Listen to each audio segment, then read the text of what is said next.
When you and I stand at the judgment seat of Christ, he's not just looking at our highlights.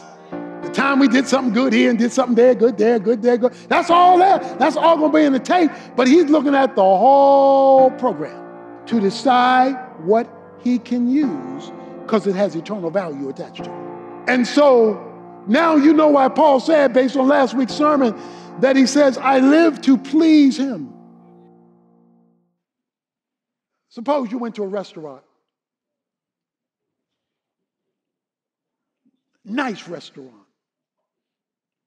Bougie restaurant. Expensive restaurant like my kids better take me to today.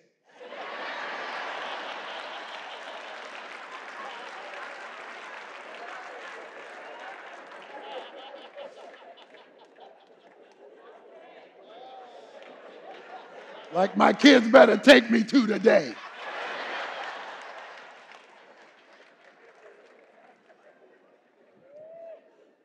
And suppose you went to this expensive restaurant and they brought you out leftovers. They brought you out leftovers. I think you would have an issue and still say you had to pay full price. They brought you out. First of all, they brought you out leftovers. And the second thing is they still expect the same price. That would be an insult to you. That would be an insult to you because how can you charge me for leftovers? How can Jesus have paid this higher price and we give him leftovers? How can he give us the gift of eternal life and we give him leftover? Leftover time, leftover money, leftover attention, leftover faithfulness, leftover. God, if I got it left, I got it for you, but thank you for the high price you paid. We wouldn't appreciate it, and neither does God appreciate giving up his son for leftover saints. So he says, gold, silver, precious stone, that which is indestructible and valuable, wood, hay, and stubble, that which is very destructible and has little or no value. He tells you how this is going to work. He says back in 1 Corinthians chapter 3,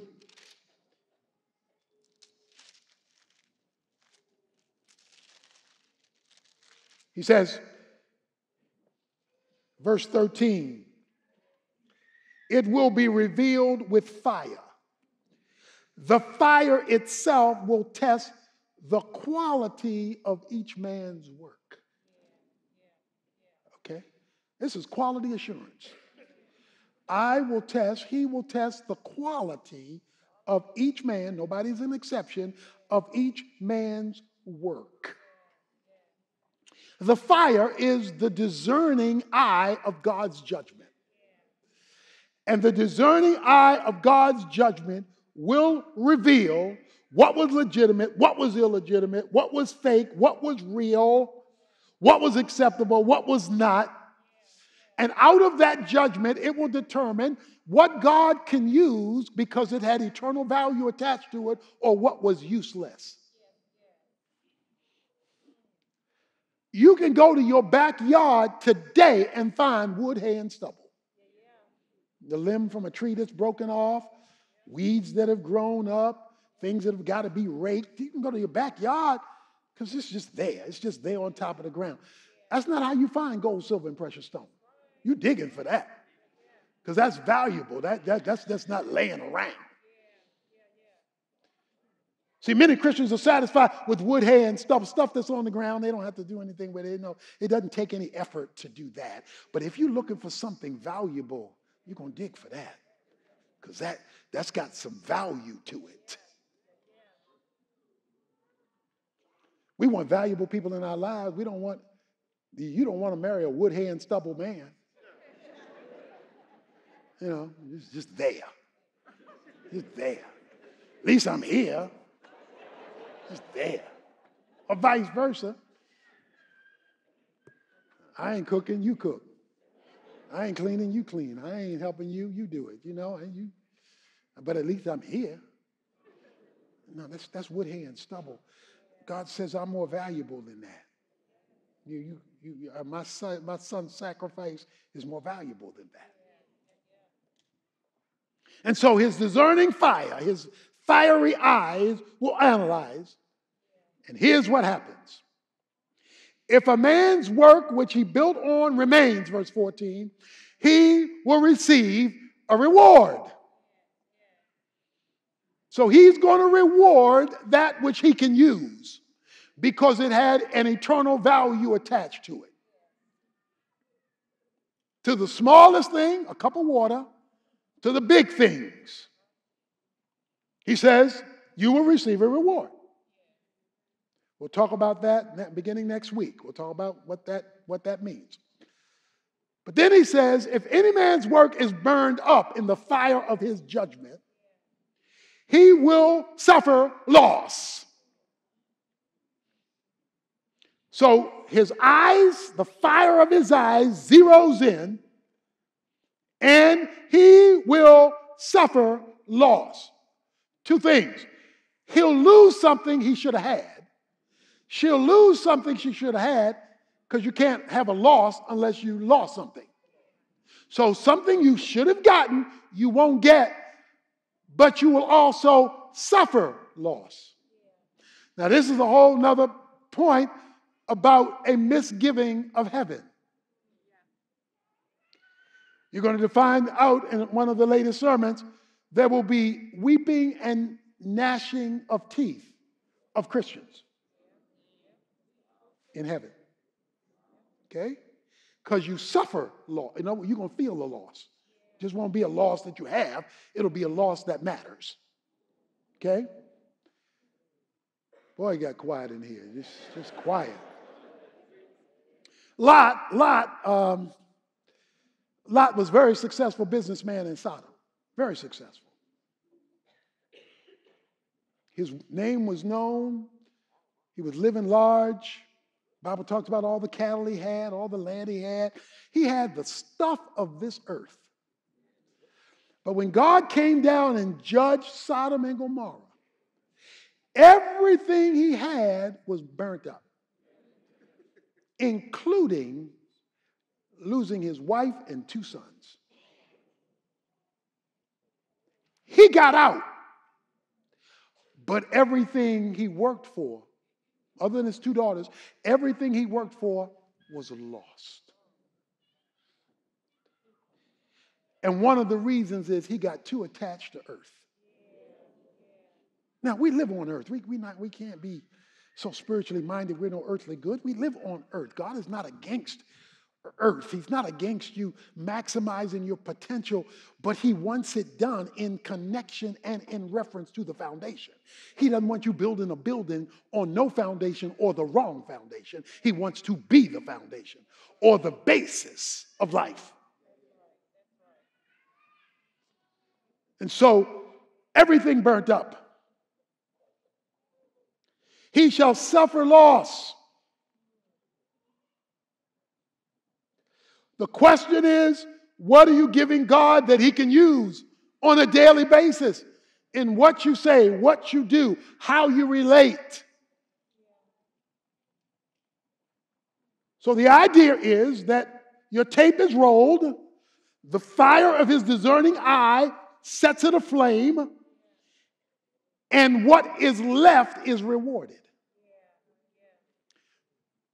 You ever seen a hamburger that started out this big? And then you put it on the fire. And it starts to burn the fat and the grease. And the hamburger starts to shrink. You started here. You thought you were getting a half-pounder. And then they put it on the grill or the fire. And the stuff that's not meat begins to be burned out of it. You thought the burger was going to be the size of the bun. Only to discover the bun is 2 times bigger than the burger once the fire was put to it. Because that which was useless burned away.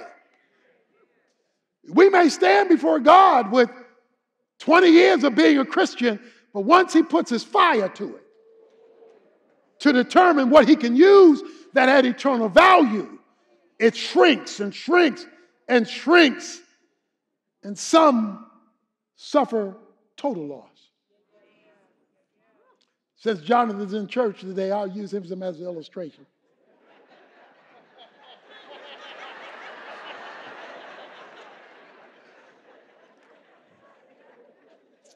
When he finished his 4th year of football at Baylor, we made a highlight tape. This highlight tape. The highlight tape is a tape of all of his great plays when he was playing a fullback at Baylor. So it has his catches, his great blocks. It has great runs.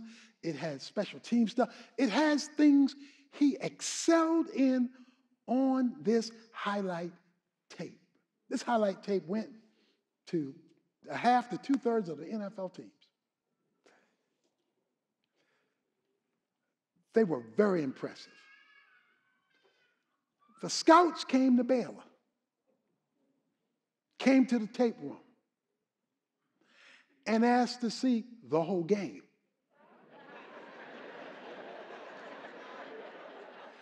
We ain't sent them no whole game. We sent them highlights. But they were not satisfied with highlights we wanted them to see. They said, we want to see the whole game. On one occasion, Baylor was playing Texas Tech. We drove 8 hours to Lubbock, Texas, to watch Baylor play Texas Tech. In one of the plays, Jonathan was handed the ball on a straight dive play. As he broke through the line, he got hit twice and fumbled the ball. That was not on the highlight tape. We ain't send that nowhere. But when the scouts came to look at the whole Texas Tech game, they saw the whole picture. When you and I stand at the judgment seat of Christ, he's not just looking at our highlights. The time we did something good here and did something there, good there, good there, good. That's all there. That's all going to be in the tape. But he's looking at the whole program to decide what he can use because it has eternal value attached to it. And so now you know why Paul said, based on last week's sermon, that he says, I live to please him. It's my goal to please him. Now, we're not perfect people. We fall short every day. That's why it is very important that we have a mindset that says, when I get up in the morning, Lord, today my goal is to live in a way that pleases you. That is my goal. When I fall short, when I fail, I will acknowledge that. I'm not going to skip it. I'm going to acknowledge it so I can get back to the goal of pleasing you now that I know it's on tape. Now, I know the question for many of us is, well, what about all them past tapes? Does God erase them? No, the tapes are the tapes. But the beautiful thing, as you'll see later on, is that the grace of God, since he still left us here, will allow us to make new tapes. And so we can make new tapes. Can't cancel old tapes, but we can make new tapes. And if we can get enough time and enough effort to make new tapes, we can still have enough on that day to get a reward. He says, but he shall be saved just as so by fire. Just as so by fire means by the skin of his teeth.